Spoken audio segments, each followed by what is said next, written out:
Morning students, we are reading the chapter Lost Spring. We are reading its first part. It is about a rag picker Sahib.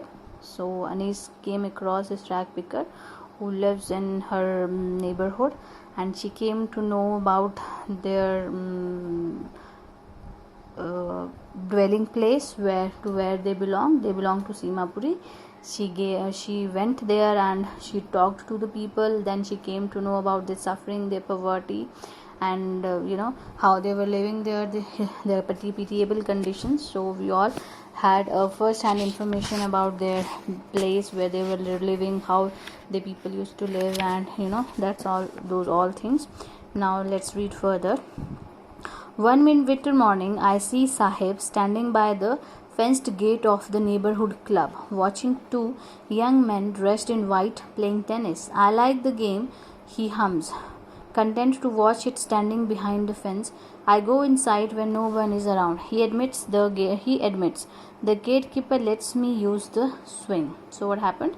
And one winter morning, Anis saw him that he is standing. Sahib is standing by the fenced gate. Fenced means the fencing which is done around the house or around any building, that is called fence. So that fenced gate was there, and he was standing by it. And and which building is that? That is a neighborhood club. It was a building club where people used to gather to play games and all, do all that kind of things. So what he was doing there, he was watching two young men. They were dressed white and they were playing tennis, and he hums, he talks to himself. He cheerfully says that I like the game, I like this game, and he was content to watch it. Content means he was satisfied to watch it standing behind the fence. He just I go inside when no one is around. He admits there. He told this to Anis, that I go inside the building when nobody is there, and he says that the gatekeeper lets me to use the swing. There were swings there for children, so he says that the gatekeeper is so nice and he let me go inside when nobody is around, and I use the swings there. I used to swing there. Then Sahib too is wearing tennis shoes that look strange over his discolored shirt and shorts. Someone gave them to me, he says in the manner of the explanation. So here, Sahib was also wearing at that time tennis shoes that looked strange over his discolored shirts and shorts. Obviously, his clothes were very dirty, filthy, and those white colored boots, they look very weird, or they look very awful on his dresses. And when Anis had a look on his boots, so this line he says in the manner of explanation. So he just explained it by himself in the manner of explanation. She didn't ask him that who have given you this shoes or from where you have taken these shoes, but he told her by himself. Why? Because he had that embarrassment when she looked at his shoes, because that explanation is the realization of this very little kid about his own condition, about his own poverty, that he is well aware of his poverty, that he could not afford these shoes, and he also knew that if he is having those shoes, people would take him for thief. They all would consider him thief, that he had stolen them from somewhere, he has done theft. So he just explained himself that I have not done anything like this. So somebody has given the shoes to me, so I have not stolen them from anywhere, I have not taken them from anywhere. And that's how he explained it. So this small kid, he is in this situation. He is well aware of his own poverty, he is well aware of his condition. So it is very pitiable that such a small kid, in a very small age, he knows his own condition, he knows his you have seen other people, other ordinary kids, they do not, when we were kids, you are kids at the time obviously, so we were not aware of our such kind of financial conditions. We are not at all bothered about this, because we were not made aware of these all things. We were not aware of these all things, and we were not made to be aware of these things. We never have bothered about these things. But this kid, this very small kid, he knew his pitiable condition, he knew about his family's poverty, and he knew that how people treated them, how people looked down to them, okay, how they were treated. They were taken for thieves and other kind of vagabonders and that kind of a thing. So he just explained himself. So this line means a lot here. Then the fact that they are discarded shoes of some rich boy who perhaps refused to wear them because of a hole in one of them doesn't bother him. So what happened? They were discarded shoes. Discarded shoes matlab they were not used by a boy. He had these discarded shoes belonged to a rich boy who just refused them to wear because there was a hole in one of the pair of it.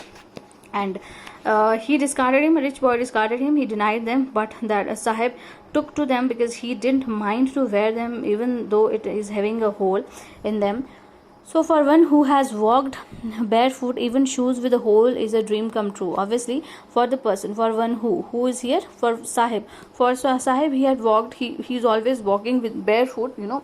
For him, the shoes with hole for him is a dream come true, because he has never come across such kind of shoes. He has never worn such kind of shoes.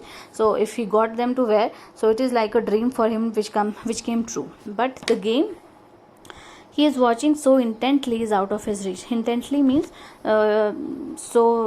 with whole concentration and so much of interest. So this game which he is watching with so much of interest, with so much of concentration, it is out of his reach. He could not play tennis. He could not be a player of tennis. It is out of his reach. But to wear tennis shoes somehow is in his reach, and somehow he is lucky enough to wear them, although they were discarded by somebody, but still he is wearing them. But to have that game to play, it is out of his reach. Okay, then this morning Sahib is on his way to milk booth. In his hand is a steel canister.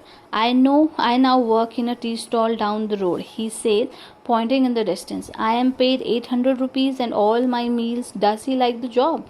I ask. His face, I see, has lost the carefree look. The steel canister seems heavier than the plastic bag he would carry so lightly over his shoulder. The bag was his. The canister belongs to the man who owns the tea shop. Sahib is no longer his own master. So now this paragraph is having very deep meaning. This paragraph is somehow important. This whole chapter is important actually, but there are some of the lines or some of the paragraphs which are very important. They can come to you for extract. You know that you will be having an extract from the literature section also, from the prose section also. Okay, so what happened here, next morning, after some time, Anish saw Sahib at the milk booth. He's having a canister, that big cans which used to store milk. You have seen some people having those canisters and who were selling those milk to the other people. So that canister. And what he told Anish that I now used to work in a tea stall, and it is around the distance, and he is paid 800 rupees and plus his meals there. Okay, so now Anish asked a question from herself also and from him also, that does he like the job, that is he liking the job.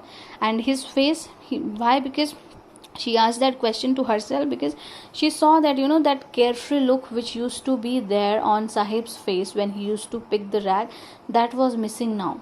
His face has lost that carefree look. He is very stressed at that time. Why? Because that canister was somehow heavier for them rather than his own plastic bag which he used to hung over his shoulders.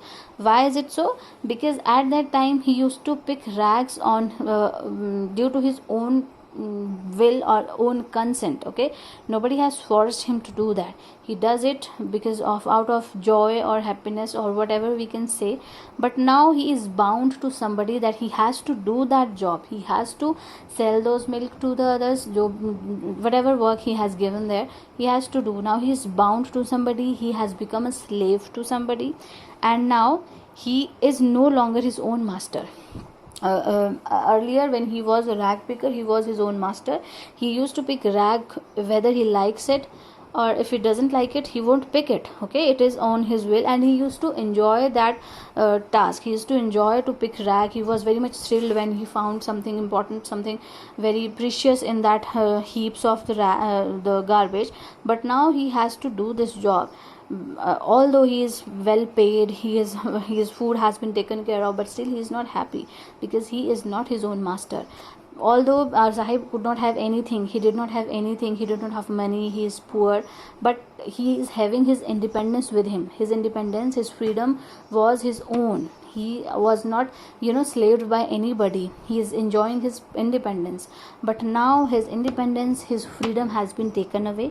He is a slave to somebody, and that is the most painful thing for him now, being a kid, and and after that being a slave to somebody. It is the most painful thing for him. So he had lost that carefree look. He has lost that, we can say, that little pinch or little streak of his being child or his childhood. He has lost that also. So now he has become a slave to some other person.